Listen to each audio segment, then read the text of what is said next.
Welcome to today's Global Connections program. I'm Bill Miller. Today we're going to take a look at the aviation industry to some degree, and especially aviation regulations and requirements to make it a safer operation all around the world. And my guest today is an expert in this area. My guest today is Ms. Dagmar Andersch. She is the Aviation Safety Officer in the Aviation Safety Section in the United Nations Department of Operational Support. Dagmar, welcome to today's Global Connections program. Thank you. Thanks for having me. I appreciate you being with me today. That's a long title here. We're going to shorten that as we go along here. Yes. But let's start off with just a brief overview. What is the Aviation Safety Section where you work? In short. In short, right, exactly. We provide support to senior management and to field missions in respect to aviation safety. And aviation safety, basically risk management, whether risk controls, whether they work. And it goes from training, creating safety standards, on-site visits to missions just to see how they are doing, what they are doing. And also we are involved in United Nations Flight Service vendor registration, the technical part of it. So it's a whole round broad. It certainly is, portfolio. Yes. And the thing, it's so important to remember too that every country, I think, has aviation is a critical part of that country. Yeah. And you have commercial aviation, you have military aviation, you have civil aviation, just on across the board. And aircraft play a very critical role. And of course, being able to use those aircraft safely and to use them for peaceful purposes is a very good idea. And of course, that's what you're involved in to a large degree, trying to work up the safety standards for that. Now, as the officer, the Aviation Safety Officer, what is your specific requirement? You talked about the agency in general, but all the things that you mentioned a minute ago you do, is that correct? Yes. The way we are organized here at headquarters, we have the Aviation Safety Section, 6 people, our section chief, and then there's me, I'm the deputy, and then we are represented, we have safety officers in various UN field missions all over the world. Right now 17, and we provide safety advice, guidance, and we are right now also in the process to introduce safety assurance. Basically making sure that in field missions that the risk controls implemented, that they are valid, that they work. Exactly, and that's very important. And we have a very long website here. I'm not even going to try to get through it all. We'll just put it on the lower screen, and our viewers can go to it, or they could certainly Google Aviation Safety Section, United Nations Department of Operational Support, and tie right into it. I'm sure there's a lot of good information in there, and really practical information on what you're doing, and a lot of people would find it very interesting.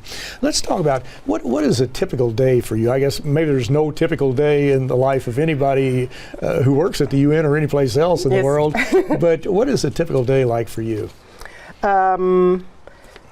Mainly, there's not only administration, but we have to keep update with what is going on in the industry. Then I'm heavily involved in the technical aspect of vendor registration airlines that provide charter services to the United Nations. As you might know, the UN does not own aircraft. Aircraft meaning fixed wing, also airplanes, and helicopters. Everything that is operated by the UN is chartered. So part of my job is to perform desktop audits, evaluations of documentation provided from prospective vendors, and I assess them. Not only me, we have 4 eyes principle, of course I do that together with colleagues, and just to make sure that we get what we are asking for. That is kind of floppy. Basically, are they safe? Are they fit for use for our purposes? And that's very important. A lot of people, there are a lot of myths about the United Nations. One is that the UN is wealthy, which it's not. One, that it can charge taxes. It can be a tax collector around the world, which it can't. It's a member organization of 193 sovereign countries.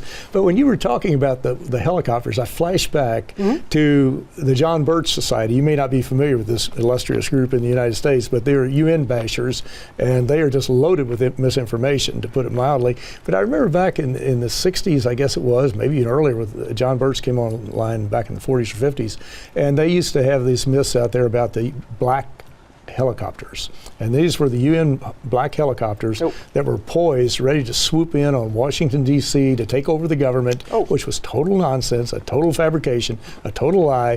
But this is what, and a lot of people today, in this day and age, still believe that that's the case. But that's just one myth about the United Nations. But to get back, I digress a little bit, but to get back on course here a little bit, the UN doesn't have the money to buy planes. There's no way in the world with a limited budget. You don't own them, you charter them. And how many do you have? A couple hundred or?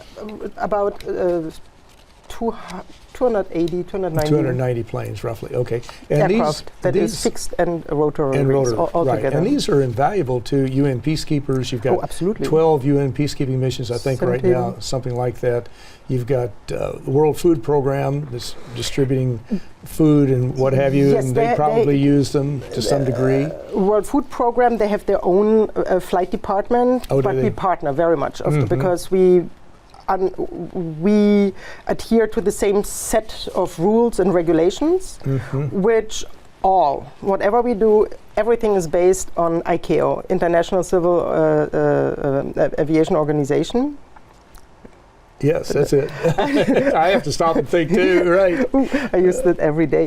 And they produce or they publish ISARPs, standards and recommended practices. And everything that is the technical aspect of aviation all around the world. So for example, if you take off here in New York, JFK, and you want to go, let's say, to Frankfurt, so that the same set of technical rules that apply for takeoff here and for landing in Frankfurt, that these are the same, that this actually works. And that is what ICAO stands for, amongst maybe other things. And ICAO is also an agency of the UN. So this is basically where aviation meets. Right. I'm glad you mentioned ICAO, the International Civil Aviation Organization, because that is a very good example of a specialized UN agency that touches our lives every day. Because every airline in the world, I don't care if it's Delta, Lufthansa, Air New Zealand, whatever it could be, Qantas, it doesn't matter. They are all members of the ICAO, and they bring all the airlines of the world together to develop the governments, along with the airlines, to develop the rules and regulations to move aircraft safely in international airspace, and also to make sure that people don't hijack planes like they used to back in the 60s and the 70s, and they deal with diseases on planes and all types of safety standards, I would imagine. ICAO memberships are the states, whereas the airlines, they have IATA as an agency where the airlines itself. The International Airline Transport Association. Yes. Okay, they're both in Montreal, Canada. Yes, as I recall. Yes, vis-a-vis each other. Exactly. Okay, so but they still work very closely together. Yes. As far as developing the standards. There's an interchange. Yes. Right, and one very simple, I won't say it's a rule, but a standard is that you speak English when you're flying planes. You have one language so that we can all talk to each other. It doesn't matter if you're flying into Nepal or if you're flying into Bolivia or wherever it might be. It's nice that the pilots can communicate with the towers. Absolutely, and also there's a requirement for each and every single pilot. We have to undergo a test, a check, whether the aviation English is according to a certain standard, meets a certain standard. And it's not only that we communicate with air traffic control, it's also that I can listen to communication between another aircraft and so air traffic control tower, ATC. And while I'm in the same vicinity, that I'm aware what is going on right around me. And that is sometimes a little tricky if we are in UN field missions, if it comes to English language. It certainly can be. There's no doubt about that, yes. And of course, that's just one example. The International Civil Aviation Organization is one example of services that the UN provides every day all around the world. Another is with the International Maritime Organization, the IMO, working with the governments and the shipping industry, the ships that are on the high seas. When they're out on the high seas, they need certain standards. How do they communicate with each other? How do they keep from crashing into each other? How do you make sure they're not rust buckets that are going to sink in the Gulf of Mexico or wherever it might be? The Universal Postal Union, again, a UN agency that helps move mail around the world. Absolutely. And so it just goes on and on. There are many, many services that impact our lives every day that we don't even think about. But if we go back to aviation, again, you're triggering a lot of digressions for me here. I keep coming up with other things to talk about. Apologies for that. No worries. But let's go back to that and talk about the situation when you're developing the rules or the standards. And so basically you share this information with the key agencies. You deal with the... This is for the UN. Within the UN, right. Within the UN. For example, if you want to become a service provider, an air operator offering for charter your services to the UN, then we have a set of rules developed. Everything, of course, based upon ICAO ZARPs, and they are published on in the internet, and it's basically open to each and every single air operator to apply. So then they have to submit documentation, the technical documentation to our office, and we do first a desktop assessment, evaluation, whether they conform to our requirements.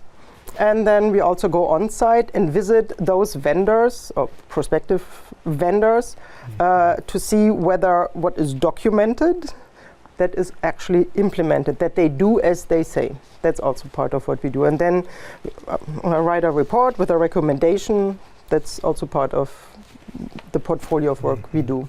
And one thing I'm sure you do is you look at their safety records. Everything. Everything. Organization. The age of the aircraft. Organization, management, maintenance, training, flight operations, dispatch, security, cargo, dispatch, ground handling, the whole 9 yards. It's very important, yes. Yep. Well, you're watching Global Connections Television, which is a privately funded, independently produced program. The opinions expressed on Global Connections are solely those of the moderator and his guest. We'd invite our viewers to go to our website at www.globalconnectionstelevision.com to view previous programs. Also, if you're involved with any type of PBS or community access television station, or perhaps an educational institution that has an intra-campus television hookup, or you just have a website and you like our shows and you want to share them, please feel free to do so. Global Connections Television is provided at no cost as a public service to help people better understand international issues and how they impact our lives. Today we're looking at the aviation industry primarily within the United Nations, although aviation is worldwide, it's in every country, and it affects people all around the world. And we're looking at how the UN provides safety standards and also what one key UN agency does to work with governments and airlines around the world to move people safely in international airspace. My guest today is an expert on this. Ms. Dagmar Andersch is the Aviation Safety Officer in the United Nations Department of Operational Support. Dagmar, we're talking about the UN, and you've been doing this now. You told me before the show that you have been, or you were a pilot 25 years ago. Yes. How did you decide to get into this? What was the lure to flying? Flying. Anybody who's flown probably loves it. Being one of the people who really likes it myself. But how did you get into it? Very unspectacular. After 2 weeks before graduation, I just decided, why not? I give it a shot. That's it. That's the whole story. That's it. That's the whole thing. Had you ever flown before? Yes, just as child, going on vacation with my family, and I liked the atmosphere, and I decided I'm gonna do it. Why not? However, when I really started to research how to progress, I found out that back then, when I started in aviation, my home country, they did not train females to become professional pilots. You could become a private pilot, but not to gain an air transport pilot license. This is how everything started. So I came to the US and studied and made my career. This is how the career started. Mm-hmm. We often hear of the glass ceiling that women, especially in the United States, they use glass ceiling as sort of an example how women get to a certain point and they can't break through it to get into an upper management position. But as I think back, I've been flying for over 25 years. 25 years ago, you didn't see female pilots. Today, you see a lot of them. I know Delta and American, just domestic airlines here, well, international too. But what were some of the challenges you ran into at that time? You say the government they just didn't train women, but did they discourage you from doing this? Not them, but they just didn't have the facilities there to help you. There was no one to go to because that just didn't exist. So I just figured out by myself, just step by step, and I know it doesn't sound spectacular, but I just went for it. I just figured, okay, I'm here, this is what I'm gonna do. Back then I only thought I want to be a pilot. And so I just followed step by step my own intuition, and now I'm here. You empowered yourself to a large degree. Yes, because there was no one to ask. Exactly. I couldn't go to, so I figured I just do what the male colleagues are doing. And I just did. Seemed like the logical thing to do. Yes. So do it, exactly. And there was no other choice. Sure. And I have to say, there was always very good support from all my male colleagues at university, but also flying. There was not an elbow society or something, oh, we don't want her. It's more like I've had a lot of brothers. So for me, where it became a little bit more difficult is actually when I also entered into management. Because then I did both. It's so-called management pilots, active flying, and at the same time I had an active management role, and that is where it becomes a little bit more complicated. The UN, through the Sustainable Development Goals, especially Sustainable Development Goal number 5, is to empower women. And of course, this has been an area now that women have broken into the aviation industry. But if you were talking to younger women today, let's say, in their 20s or 30s, what advice would you give them as far as how to break in to this and to maybe even set up their own business in the aviation industry? Or there are certain tips, or I know the landscape has changed dramatically today from 25 years ago, but do you have any tips to help them break into it? Don't be intimidated by big names of organizations. Just make it possible, because if you have the wish either to become a pilot, air traffic controller, in aviation management, the field is so wide, not only as flight attendant, but also in the technical field maintenance. Give it a shot, give it a try. You don't have to be super educated and trained in physics or mathematics. I wasn't. And give it a try, go for it, and again, yes, you have to be, you need to know your subject, but don't feel intimidated. Just, again, be yourself and do it. That's right. Be knowledgeable and move forward. Yeah, like Nike said, do it. Take care of itself. That's exactly right. Now, that when you think about women breaking into so many different fields, we were talking about aviation right now, but you could look at over-the-road truck driving in the United States and other countries. Yes. Women are doing that today, and it is certainly a different ambiance. Do you find that companies are more receptive to giving women a chance and to helping them provide some type of incentive to them to help them move into that career position? Absolutely. Absolutely, yes, they do. And I still could encourage everyone that, based also on performance, irrespective of your gender, If you know your subject matter, and if you think you want to contribute or you have a good idea, good ideas are always welcome. Give it a try. However, I think in general, corporations, companies, and especially the UN, they support women now. Absolutely. Mm-hmm. It's and easier. It's critical to do, and it seems like almost every company is on record saying they want to provide assistance to women, but actually doing it, they need to do it and to get involved and to make sure that they provide financial assistance, technical assistance, whatever it might be, to help them to develop that particular career pattern. Right, and I think it's actually not this difficult, because if you have a certain, first if you have to establish your goal, what is it you really want to do, then I had a scholarship, because as you can imagine, to become a pilot, very expensive. Not only the studies, but also type ratings and all of that. So I did some research, and at the end of the day, I found a little loophole in law. So I got a scholarship not only for my studies, for my degree, but also for flight training. Mm-hmm. So it's possible. Ways to do it. Yes, absolutely. Now you grew up in Germany, and you started there. It was a pretty small club, was it not, of women who were moving into the aviation industry, or was it a large group at that time? Or I was always the only one. You were the only one. I've never flown.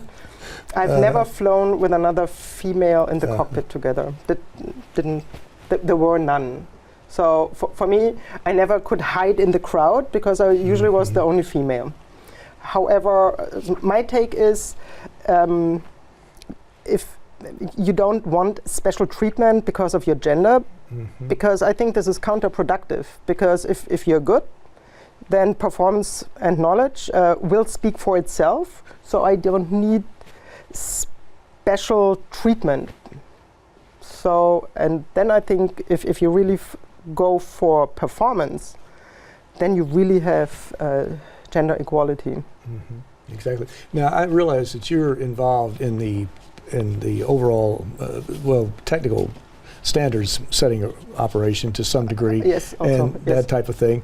But as you look at the aviation industry in general, it seems like every time I'm talking to somebody about any topic, I always go back to climate change, because everything is connected to climate change. Yes. And if we look at the aviation industry around the world, they are a large carbon footprint out there, and they know it, and they admit it, and a lot of airlines are looking at how they can fly planes without fuel and maybe solar power and things like that. As someone who's been in the industry and just in general speaking, I know this is not the UN's representation on it, but just your opinion, what do you see as far as the aviation industry becoming more involved in the battle against climate change and to reduce that carbon footprint? You probably have seen studies that I've never heard of about what they're doing behind closed doors to try to figure out how to reduce that carbon footprint and to really not leave that trail across the sky that's not going to dissipate too soon. There are many studies out there, and there have been initiatives for years. And this is, of course, now outside the UN, and also knowledge from my previous life before I joined the UN. But there are, for example, there are flying techniques you can apply so you're more fuel efficient. Mm-hmm. So that is out there. Or, for example, you see this every day in the airline industry. Seats are getting lighter and there's less equipment. Mm-hmm. That is also to use less fuel, less CO2 footprint.